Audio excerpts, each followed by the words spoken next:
Dali pa lang napapansin na nila mga gawi kong parang hindi pambabae. Kasi bis na Chinese garter, laruan ko ay text sa cholens. Tapos kajamin ko lagi noon mga sigang lalaki sa amin. Nung ako'y mag-high school ay napabarkada sa mga bay. Curious na babae na ang hanap din ay babae. Sa halip na makeup kit, bit-bit ko ay gitara. Tapos pormahan ko lagi ay long sleeves na t-shirt at faded na lonta. Pero nung makilala kita, nagbagong bigla ang aking timpla. Natutuwa ko na magpariban at mag-ahit ng kilay at least once a month. Hindi ko alam kung anong meron ka na sa akin ay nagpalambot ng bigla. Sinong mag-aakalang lalaki pala ang bibiyag sa tulad kong tigreng gala. Kahit ako'y titibok-tibok, puso ko ay titibok-tibok pa rin sa'yo. Isang halik mo lamang hita ko ay tinatablan. At ang aking pagkababae ay nabubuhayan na para bang bulaklak na namumukadkad.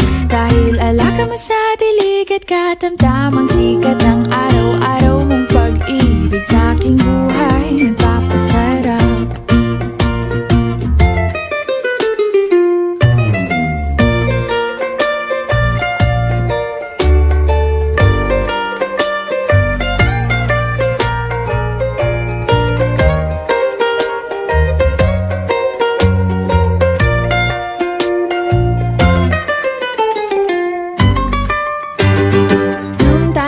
College ay saka ko lamang binigay ang matamis na oong 10 buwan mong trinabaho.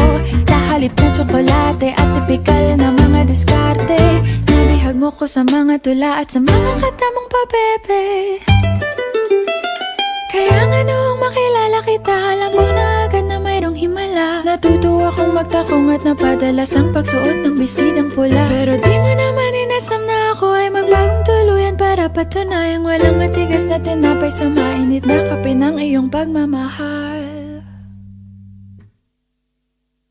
Kahit ako'y titibo-tibo, puso ko ay titibok-tibok pa rin sa'yo.